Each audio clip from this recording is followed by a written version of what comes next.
हमालपुरा येथील अमरावती जिल्हा परिषद शिक्षक बँकेच्या अध्यक्षांसह तत्कालीन सदस्याविरोधात राजापेठ पोलिसात फसवणुकीचा गुन्हा दाखल करण्यात आलाय। अमरावती जिल्हा परिषद शिक्षक सहकारी बँकेचे अध्यक्ष गोकुल राऊतसह तत्कालीन सदस्य यासोबतच सोलापूर जिल्हा नागरी सहकारी बँक कोऑपरेटिव्हचे अध्यक्ष मुख्य कार्यकारी अधिकारी यांच्या विरोधात गुन्हे दाखल करण्यात आले आहेत। अचलपूर येथील काकडा रहिवासी श्रीधर बोंडे यांनी तक्रार दाखल केली आहे। 22 एप्रिल 2024 मध्ये जिल्हा परिषद सहकारी बँकेच्या वतीने पदभरतीची जाहिरात दिली गेली। ही परीक्षा ऑनलाईन पद्धतीने घेण्यात आली। या परीक्षेची जिल्हा परिषद अध्यक्ष व तत्कालीन संचालकांनी सर्व माहिती विद्यार्थ्यांपासून दूर ठेवली होती असा आरोप करण्यात आला आहे, अशी शंका विद्यार्थ्यांना होती। पदभरती आधीच फिक्सिंग झाल्याचा आरोप विद्यार्थ्यांनी केलाय। ज्यावेळी पदभरती निकाल जाहीर करण्यात आला तेव्हा परीक्षार्थ्यांच्या शंकेला पुष्टी मिळाली। यावर फिर्यादी श्रीधर बोंडे यांनी बँकेच्या अध्यक्षांसह तत्कालीन संचालकांच्या विरोधात तक्रार दाखल केली। हीच पदभरती 7 फेब्रुवारी ते 29 एप्रिलपर्यंत सोलापूर नागरी सहकारी बँकेच्या वतीने घेण्यात आली। त्यामुळे या बँकेचे अध्यक्षांसह मुख्य कार्यकारी अधिकाऱ्यांच्या विरोधात सुद्धा गुन्हे दाखल करण्यात आले। आता या प्रकरणाचा आर्थिक गुन्हे शाखा तपास करत आहे। राजापेठ पोलीस ठाण्यात फसवणुकीचा गुन्हा दाखल करण्यात आला आहे। हे प्रकरण आर्थिक शाखेकडे वर्ग करण्यात आला आहे। अमरावती जिल्हा शिक्षक सहकारी बँकेची 27 आणि 28 मार्च 24ला परीक्षा झालेली होती नोकर भरतीसाठी। आणि या नोकर भरतीमध्ये अनेक उमेदवारांनी अर्ज केलेले होते।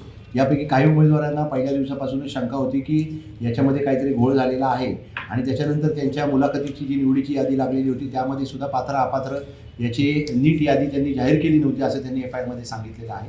आणि सरतेशेवटी त्यांनी ज्या मुलांची नावं घेतलेली होती ती मुलं त्या परीक्षेमध्ये सिलेक्ट होऊन त्यांना नोकरी लागल्याचं डिक्लेअर करण्यात आलं होतं। यावरून या अर्जदारांनी या बँकेविरुद्ध अर्ज केलेला होता आणि त्या अर्जाच्या चौकशीअंती राजापेठ पोलीस ठाण्याला आमच्या अमरावती शहर आर्थिक गुन्हे शाखेने गुन्हा दाखल केलेला आहे। याच्यामध्ये गोकुळ राऊत जे अध्यक्ष आहेत आणि त्यांचे सर्व सदस्य आहेत शिक्षक सहकारी बँकेचे ते आणि अध्यक्ष आणि इतर अधिकारी आणि स्टाफ सोलापूर जिल्हा नागरी सहकारी बँक ज्यांनी या परीक्षा कंडक्शनमध्ये मदत केलेली होती किंवा ज्यांना ती अथॉरिटी दिलेली होती अशा सर्व लोकांविरुद्ध यामध्ये 420 IPC आणि 120 ब नुसार गुन्हा दाखल करण्यात आलेला आहे। राजापेठ पोलीस ठाण्यात हा गुन्हा दाखल करण्यात आलेला आहे आणि आर्थिक गुन्हे शाखेचे आमचे अधिकारी यापुढील तपास करत आहेत।